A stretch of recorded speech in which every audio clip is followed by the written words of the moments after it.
Yeah. Yeah. I read a brief summary about the eco-friendly biodegradable factory. So, you just introduce yourself, go from there, how you came up with the idea, and then I might have a few questions, and then we go from there. Okay. I've been in recycling for basically most of my life because my dad had a recycling company, still has it right now, where he recycles like metals and copper, aluminum, basically anything that can recycle and ships it out to like China, United States, Canada, to various people. So here in the Caribbean, we have just plastics from July 1st. Um, it's been happening throughout the Caribbean now for this past year since the year started. So any styrofoam material or any single-use plastic has been banned from importation and manufacturing in the country right now. So I've always been against single-use plastics because majority of like I'm from Barbados right now, so majority of our income is tourism and marine life, our beaches. The only thing we have like to offer are our beautiful beaches. So plastics have been, a major. I would say, especially straws, it's been a major thing here because a lot of the tourists, you don't want to be a tourist when you're coming to Ireland, you're going on the beach, and all you can see is like plastic waste, and we have a lot of turtles that come here to nest and stuff. So we've had turtles that have been straws that have been stuck in their nose, and so it's been plastic has been a really big thing here throughout the Caribbean, and I'm speaking for the Caribbean because it's something that's been. I just recently saw that New York had banned single-use plastics as well from July 1st as well. So it's something that's going on worldwide, and I know climate change is a big thing right now. Like right here, right now, it's very hot here. So I don't know if you can tell. So Yeah, yeah, I get. um, so really and truly, banning of single-use plastics is really a big thing for me because I've been doing a lot of beach cleanups and marine life has been dying because of the whole plastic life. So the single-use plastics we never used to manufacture it here. We always used to bring in like biodegradable materials on a small scale, but because of the ban and there's no manufacturer here, it's been hard to get and the demand is so high. The government had actually give us about 6 months, just letting us know the ban is coming. But to get stuff here from China it takes about 3 months. And then the Wow. products, yeah, it takes a really long time. So then the products are such in high demand because it's not only here. As I said, we have 15 CARICOM states, and Barbados is actually leading in the CARICOM. So far, about five of the CARICOM countries have banned plastics. So we don't have a factory anywhere in the Caribbean, um, and neither in South America as well, because they're starting to do that there as well. I've been speaking to some engineers in Sri Lanka, and they've started to ban single-use plastics down there as well. And Bali has. So I've been following the countries that actually have banned single-use plastics. So this is a high demand not only in the Caribbean, but it's high demand all over the world because climate change is real. I mean, you've seen glaciers melting, so the fossil fuels and the CO2s that you're not getting because of the emissions from the coal factories and the carbon footprint. This is where I came up with the whole biodegradable factory. I don't only want to create biodegradable materials, but I do want to recycle plastics because when you recycle plastic, it doesn't go back to a bottle. It goes back to something else. So, Coke and Sprite is actually a franchise, and their bottles are not biodegradable. They're actually plastic bottles. So right now we can't actually ban bottles here because the factories that we have here that does Coke and Sprite and all those franchise, we can't ban them because of the material, their bottle, which is a PET bottle, which is a petroleum base. So I'm trying to stop like these factories. I know they're starting in the States, shutting down some of the coal factories, to help with the climate change. So I'm trying to do that here in the Caribbean with my factory, which is the first step, because I also want to recycle the tires. We have tires here that was here from Right. 2000 ago. So when I say multifunctional, my first step would be the biodegradable products because that's such a high. And when I say high, I go as far as India because I'm speaking to people all over the world now. in terms of getting the products, and they're not that much. China is the main supplier of the products, and the products are not, they're inferior basically, because when too much heat in these products, they actually, you can't find the actual containers. So I actually want to create like forks and bottles, and create basically eats out, because recently KFC had to change their products because of the ban as well, and they still had to source it from China. So it would be the first in the Caribbean, and it would also be the first in the Caribbean. So the supply for any investor, I would say, would be big, because I've been speaking to some manufacturers here that actually does plastic bags, because plastic bags are also going to be banned from January 2020 here in Barbados. But I've been speaking to several tableware distributors, and they would be glad to have it here, because to ship it in is very expensive for them. So to sell it here, the cost to the customer is high. So to have a manufacturing company here, the cost to the customer is low, because you're not importing the products, you're actually purchasing it in-house. So then my export would be higher. And here in Barbados, we depend a lot on foreign exchange, so it's a big plus, because I've been speaking to the government as well, for them to have some foreign exchange coming in, throughout. So that's basically it. I'll say in a nutshell. Okay, great. So thanks a lot for that. It's great that you're trying to help improve the earth.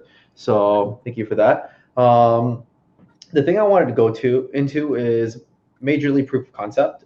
Have you tested this, right? I understand that these countries and these areas are banning plastic, right? And you are wanting to create a more eco-friendly way to go for, such as bottles, forks, spoons, and stuff like that, right? Have you, even though, let's say China, United States, or whatever, takes, let's say, 3 to 4 months to get the items into the country, have you tried ordering, like, let's say, a couple thousand, bringing it into the country, and then selling it to some people to see if it works, and to see if it was viable, and to see if there is a huge demand like you say there is? No, it's actually happening right now. There are companies here that I speak to. There's 3 right now since the ban has happened that have ordered them. Is a high demand, because we don't have an alternate product. Like the only product that we can use now is the biodegradable products. Are someone going to a restaurant and bringing your own plate, which is not something that you will want to do. But the high demand comes during the fact of the ban, and we don't have an alternate product. So I've spoken to the importers of these products, because I work directly with them. I've spoken to them, and yeah, it takes time, but as I said, the government has given us 6 months before the ban. So the demand is so high. Where we had a perfect example a couple of weeks ago, we had a shortage of forks, because they didn't expect that forks would have finished so fast, and it was so bad that people had to bring forks in. We're going to be told that you always have a fork or a straw. So the demand is definitely high. I've done my market research. I've been working with several government agencies here, and yeah, the demand is very high, because we don't have an alternate product. We have to import it. It's not manufactured anywhere near here. So yeah, my only testing would have been speaking to the actual importers. Okay, so what's stopping these companies from doing it themselves, if they decide to do so? I'm guessing, just like me, the money, because the ban is just July 1st, and we only had a small amount of time to do it. So I'm guessing it's probably just the money. So they just decided to import it instead, because feed the demand. We eat out a lot down here. So if money wasn't an issue, these companies would be probably entering this already and producing these products, right? I believe so. If they did have the money, but because of how short of time that we had to come up with an alternate product, I think that they went for the cheaper way out, which is importing the product. Okay, that's great. So wouldn't it be easier for you to contact these companies and create something out of them? Because they probably have the system already. They probably have manufacturers, right? Wouldn't it be easier just to go work with them, create a deal, they help you out, you help them out, instead of just starting everything from scratch? I did thought of that. I did speak to one person, and they were not interested in it because, as I said, the cost was a little too high. I Okay. was speaking to several people in China as well that actually creates the products. But as I said, the products that we're getting here is not a good product. You know, from the time the food goes into the product, it disintegrates. You know, with the heat. So I want to create a very strong product as well. We have a huge sargassum seaweed product, and that's one that we can make, products with as well. So it's actually helping, my CARICOM states and actually my country as well. But that's why I actually want to create the product, because manufacturing the product here gives me a big reason to make something more better than what we're getting right now. And that's the reason why I haven't partnered with some of the companies in China, because they're, stuck to what they're doing right now, which is like fast paced, making of these biodegradable products. Okay, great. So that's understandable then. In terms of biodegradable products, do you have a design in place? Do you have any ideas what materials needs to go into it to make it a strong product versus what's already out there? Yes. The newest one that I have, which is the sargassum seaweed, I'm trying to use the products that we have at land right now. Because I'm trying not to use any trees. As I said, climate change is real, so I'm trying to keep as much trees up there as possible. So what I'm doing is using sargassum seaweed, which is a big problem with us here, and that's one of my inputs. The other input is bagasse, but I'm inputting that with cornstarch, it lets off acid. So really and truly, right now we get the sargassum seaweed is an edible something that we get out of China, but it's not here as yet. So I don't want to do it just with the sargassum seaweed. So I have three input, which is the cornstarch, the bagasse, which is the sugar cane, which one of our biggest imports and exports here in Barbados is sugar cane, and also in Guyana, which is one of our 15 CARICOM states. And my next one would be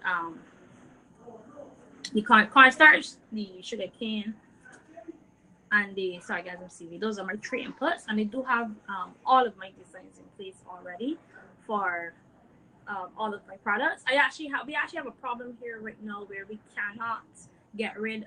Styrofoam is banned, but we cannot get rid of the styrofoam that holds the chicken. That normally is the chicken sits on. So the government did leave that one in place, and asking anyone if they have any ideas, which I do. Currently, I'm speaking to the government on that one, that where we can give them a product so we can get rid of the styrofoam completely. Okay, great. So you're looking for a $4 million investment for 10% of your company. How did you come up with a $40 million evaluation? And what do you have to insinuate that your company is $40 million? Well, I would say because of the high demand in the product. Right. I understand that. Yeah. So I actually have a 3-year financial plan that I can show as well.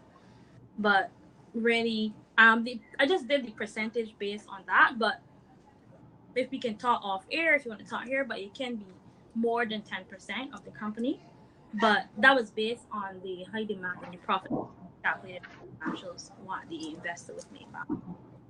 We can definitely talk off air and show me the financial plans and stuff. But this is all based on projections, right? This is not based on what has occurred, right? Yes, it's all based because this will be the first. It's never been done here yet, so this will be a first. Okay, so $40 million just off the bat is way too high just on a projection basis, because that's probably spanning out on, let's say, 10, 20 years, right? It's not spanning out with a year-by-year plan. So that valuation, I believe, is way, way too high. Like, there's no way it should be $40 million off the bat. So we definitely would have to look into that. Yeah.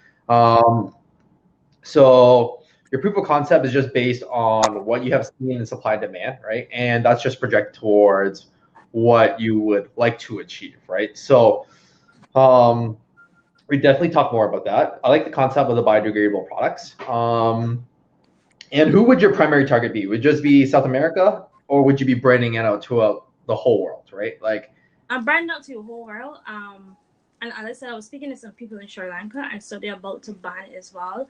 And they're huge because their population is very big, so they use a lot of plastics down there. So we were speaking for the past couple of weeks in terms of doing one down there as well. So I'm branding out globally and not just, but I'm starting here because of how high the demand is. But I'm definitely starting here in the Caribbean first.